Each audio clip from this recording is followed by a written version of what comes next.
Kitchen అమ్మమ్మకి తిరిగి స్వాగతం. ఈరోజు మనం చేసుకోబోయే రెసిపీ ఎగ్ బోండా, అది కూడా విత్ గ్రీన్ చట్నీ. చిరుజల్లులు పడుతూ ఉండగా మనము కోడిగుడ్డుతోటి ఇలా బజ్జీలు వేసుకొని అలాగ గ్రీన్ చట్నీతో తింటుంటే ఆహా, ఎంత రుచో ఎంత ఆనందమో. ఇంకా నేను ఎలా చేశానో చూద్దాం రండి.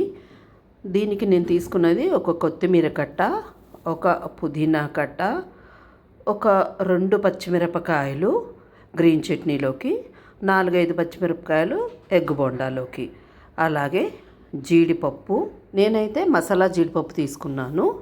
1 ఇంచు అల్లం ముక్క, తర్వాత వెల్లుల్లిపాయ రెబ్బలు ఒలిచినవి ఒక 2 నుంచి 3, తర్వాత పెరుగు 3 నుంచి 4 చెంచాలు, కొద్దిగా వాము, కొద్దిగా జీలకర్ర, కొద్దిగా వేయించి పొడి చేసుకున్న జీలకర్ర పొడి, అలాగే ఒక ఉల్లిపాయ, 1 గ్లాసుడు శనగపిండి. ఇది ఎక్కువ మందికి కావాలి అనుకుంటే ఎక్కువ కలుపుకోండి. తర్వాత ఉప్పు, పసుపు, కారము. నేను 6 కోడిగుడ్లు తీసుకున్నాను. కోడిగుడ్లు పదార్థాలన్నీ తీసేసుకున్నాను కదా. ఇప్పుడు ఎలా తయారు చేసానో చూడండి. ముందుగా కొత్తిమీరని అంతా క్లీన్ చేసుకుని కడిగేసి సన్నగా తరిగి పెట్టుకుని 1 కప్పు వరకు తీసుకున్నాను. తరువాత పుదీనా ఆకులు మట్టికే తీసుకున్నాను. ఆకుల్ని శుభ్రంగా కడిగేసి దీన్ని 1/2 కప్పు మట్టికే తీసుకున్నాను. అలాగే అల్లము కడిగేసి బాగా తొక్క తీసేసుకుని మళ్ళీ ఒకసారి కడుక్కొని ముక్కలుగా కట్ చేసుకున్నాను.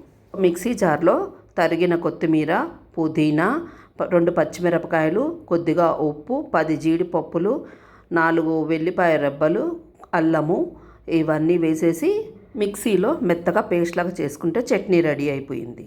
ఇప్పుడు కోడిగుడ్లని బాగా కడిగేసుకుని ఒకసారి తర్వాత వాటిని ఉడికించుకోవాలి. ఉడికించుకున్నాక వాటిని తొక్క అంతా తీసేసి కొద్దిగా ఇలా కట్ చేసి దానిని స్టవ్ మీద కడాయి పెట్టి కొద్దిగా నూనె వేసి దాంట్లో ఈ కోడిగుడ్లన్నీ వేసేసి వేయించేసుకున్నాను. దాంట్లో ఉప్పు, కారం కూడా చల్లాను.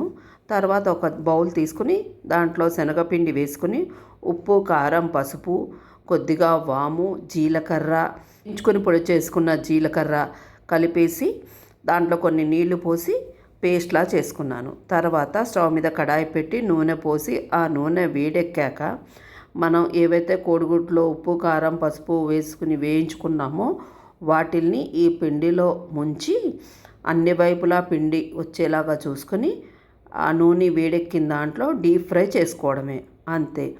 మనకి ఎంతో టేస్టీగా ఉండే కోడిగుడ్డు బోండాలు రెడీ. కోడిగుడ్డు బోండాల్ని మనం గ్రీన్ చట్నీతో సర్వ్ చేసుకుంటే చాలా టేస్టీగా ఉంటుంది. అలాగే వీటిల్ని కొద్దిగా కట్ చేసిన ఉల్లిపాయలు, వేయించిన పచ్చిమిరపకాయలు, కరివేపాకు, కొత్తిమీరతో డెకరేట్ చేసుకుంటే బాగుంటుంది. మీరు కూడా ఎగ్ బోండాల్ని ఇలా ఒకసారి ట్రై చేయండి. మీకు కనుక నచ్చినట్లయితే లైక్ చేయండి, షేర్ చేయండి, అలాగే మా ఛానల్ను సబ్స్క్రైబ్ చేయండి.